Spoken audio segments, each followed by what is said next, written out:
தமிழகத்துல சனாதன தர்மம் வேண்டாம் என்று நினைக்கக்கூடிய டிஎம்கே திராவிட முன்னேற்ற கழகம் குளோபல் முருகா கான்பரன்ஸ் பழனியில போன ஆண்டு. இன்னைக்கு கேரளத்துல கம்யூனிஸ்ட் அவர்களை பார்த்து இங்க குளோபல் ஐயப்பா கான்பரன்ஸ்.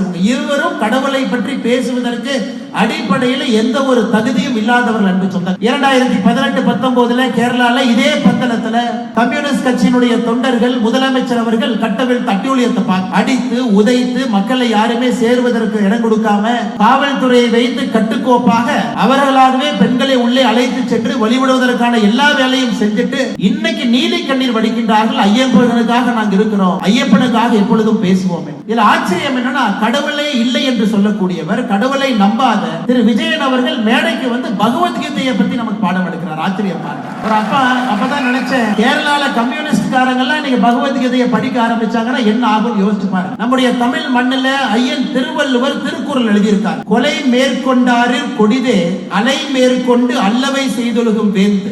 ஒரு அரசனை பொறுத்தவரை, ஒரு கிங், ஒரு ராஜா, அரசனை பொறுத்தவரை அரசன் கொடுமை செய்வது, அரசன் இருக்கக்கூடிய சட்டத்தை தவறாக பயன்படுத்துவது, ஒரு அரசன் கொடுமை செய்வது, அரசன் ஒரு சட்டத்தை தவறாக பயன்படுத்துவது அரசனுக்கு கீழே இருக்கக்கூடிய கொலைகாரனை விட ஒரு பெரிய பாவம் அரசன் சம்பாதிப்பான் என்று திருவள்ளுவர் சொல்றார். 2018-19 திரு விஜயன் அவர்கள் கேரள மாநிலத்துல பந்தளத்துல இந்த பகுதியில அவர் நடந்து கொண்ட விதம் எது, அவர் மக்களை நடத்திய விதம் என்ன, கையில் ஆட்சி அதிகாரம் இருக்கிறது என்கின்ற ஒற்றை காரணத்திற்காக லட்சக்கணக்கான ஐயப்ப பக்தர்களுக்கு எவ்வளவு பிரச்சனை அவர் உருவாக்கும். அதனால் இது யாருக்கு பொருந்ததோ இல்லையோ திரு விஜயன் அவர்களுக்கு பொருந்தும். கொலை மேற்கொண்டாரில் கொடிதே அலை மேற்கொண்டு அல்லவை செய்தொழுகும் வேந்து. அரசன் செய்யக்கூடிய தவறுகளை விஜயன் அவர்கள் 2018-19 செஞ்சிருக்கிறாங்க. அதனால தயவு செஞ்சு பகவத்கீதை பாடத்தை எங்களுக்கு எடுக்காதே. கண்ணாடியை பார்த்து நீங்களே உங்களுக்கு சொல்லிக்கங்க, எப்படி அரசனாக வாழ வேண்டும், எப்படி மனிதர்களை மனிதர்களாக இங்கே மதிக்க வேண்டும். ஆனா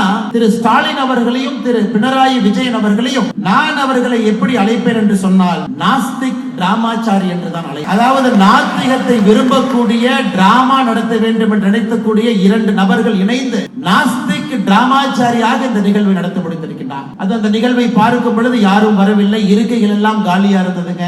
இவர்களாகவே கஷ்டப்பட்டு ஒரு கூட்டத்தை போட்டு ஐயப்பனுக்கு நாங்கள் இருக்கின்றோம் என்று சொல்லி அதன் மூலமாக இன்னும் தங்களுடைய பெயருக்கு களங்கத்தை ஏற்படுத்திக் கொண்டிருக்கின்றார்கள் என்று சொந்தங்கள். இதில் நாம் கேட்கக்கூடிய ஒரே ஒரு கேள்வி, 2018-19 காவல்துறையை வைத்து ஐயப்ப பக்தர்களை அடித்து உதைத்து உச்சநீதிமன்றம் ஒரு தீர்ப்பு கொடுத்த பிறகு அதை முழுமையாக இப்படித்தான் கண்டிப்போடதை கண்டிப்பாக நான் நடைமுறைப்படுத்துவேன் என்று பொங்கி எழுந்த திரு விஜயன் அவர்களுக்கு ஐயப்பனை பற்றி ஒரு மாநாடு நடத்துவதற்கு என்ன உரிமை இருக்கிறது